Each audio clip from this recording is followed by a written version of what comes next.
Hello, fifth graders. This is Mr. James, and I am back with today's reading lesson. This should be week 3, day 2, if I'm remembering correctly. And we are going to be doing lesson 14 today. Now, we're going to combine these two videos into just one reading and writing video today. The reason we're doing that is because we have no new reading today. We simply are going to be reviewing the two texts that we've read so far, answering some questions about them, reviewing some of the main vocabulary words, and then doing a write and response reading that links both of those texts together. So as always, our enduring understanding for this module is that we understand that explorers had both positive and negative effects on societies. Hopefully you recall in some of those explorers' stories that there were definitely some positives. People got rich, people got famous. There were also some negatives about the way that people who inhabited those lands before the explorers came were treated, or what happened to them and their supplies when the new explorers came to their land. Our essential question is, how do readers quote accurately from a text when comparing and contrasting themes and topics? So this is about you going back and finding accurate quotes from the text that support your answers. And hopefully you've been doing that as you've been answering your not only your write and response reading question, but every question that you answer about the text as you go. Today's objective is that we're going to compare points of view. So when we talk about points of view, we're talking about like the perspective of the person either writing the story or the characters within that story. So these explorers and the things that they did can be viewed, as we've said, in both positive and negative lights, depending on who you are and what has happened to you due to the explorations that happened in your land. As you think about these two texts, you're going to want to know some of the things that the authors admire about explorers. So what do you think that the authors think are positives about those explorers? What are things that they think explorers do well? And you're going to make sure you answer that question within your own packet. And also, what do they find faults with? What I mean by find faults with is, what are some of the things that are the negative impacts, and how has the author shown that they think that explorers have done negative things, or things that have negatively affected a person, a culture, or society. Then you're going to have some close reading questions, and I'm not going to read through those with you. I know that you can read, and you're going to be able to find some answers in the text there. And then we'll get to the vocabulary. Now, vocabulary, when we get to a review lesson, is also review vocabulary. We haven't read anything new, so we're not going to have any new vocabulary.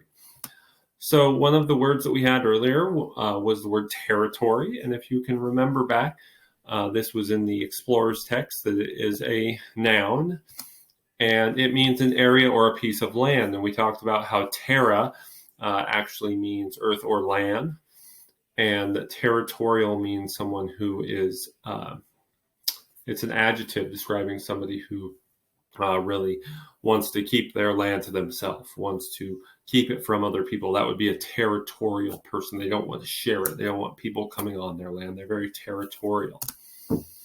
And our sample sentence is that the Native Americans have ownership of small territories within the United States. So those are small pieces of land, small areas of land, normally called Indian reservations or Native American reservations, that the government has given them, and those are their territories that they own and that they govern.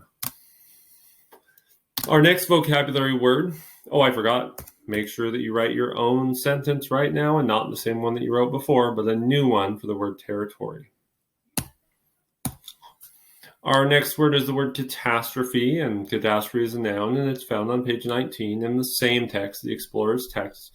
And when we read about that earlier, hopefully you remember, because that's the point, is that you're remembering these words and are able to use them again.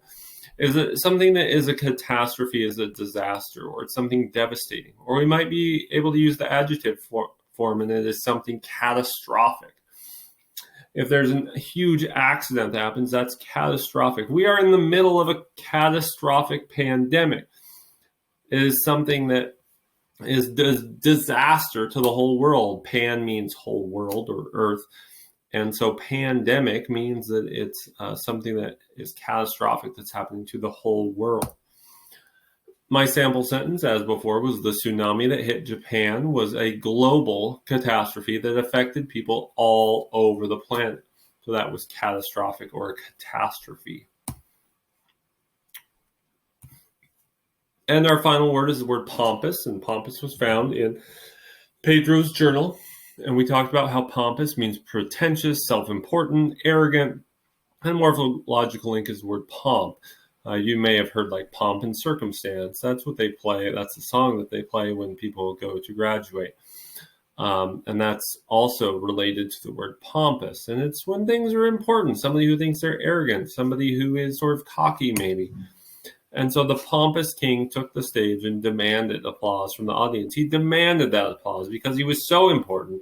He was so arrogant that he said, I deserve your applause. That made him very, very pompous. So you can come up with your own sentence for the word pompous now.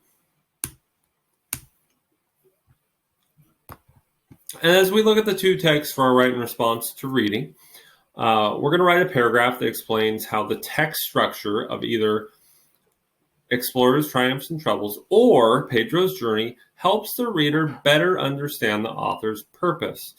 So what we want to do is we want to make an opinion here. We want to form an opinion about which text structure does a better job of helping the reader understand the author's purpose. So you have to decide whether it's Pedro's journal, which is written in a historical fiction sense in terms of a timeline or journal, or Explorers, Triumph, and Troubles, which is broken into sections talking about different parts of the world, and then within topics within those. Which of those structures better helps the reader understand the author's purpose? So this may be, you might be able to argue that Pedro's journal is better because it makes you feel like you're there. It's written through a journal, historical fictions. It puts you in the shoes of someone who was there. Or maybe you think all of the facts and the sections, the intentionally broken up nonfiction text of Explorers is helping you to better understand that author and their purpose. Whichever one you choose is fine. Just make sure you cite evidence from the text to support that response. And that you please, if you're quoting, quote accurately from that text. Thanks so much for watching. Hope you're having a great day, and I will talk to you again soon.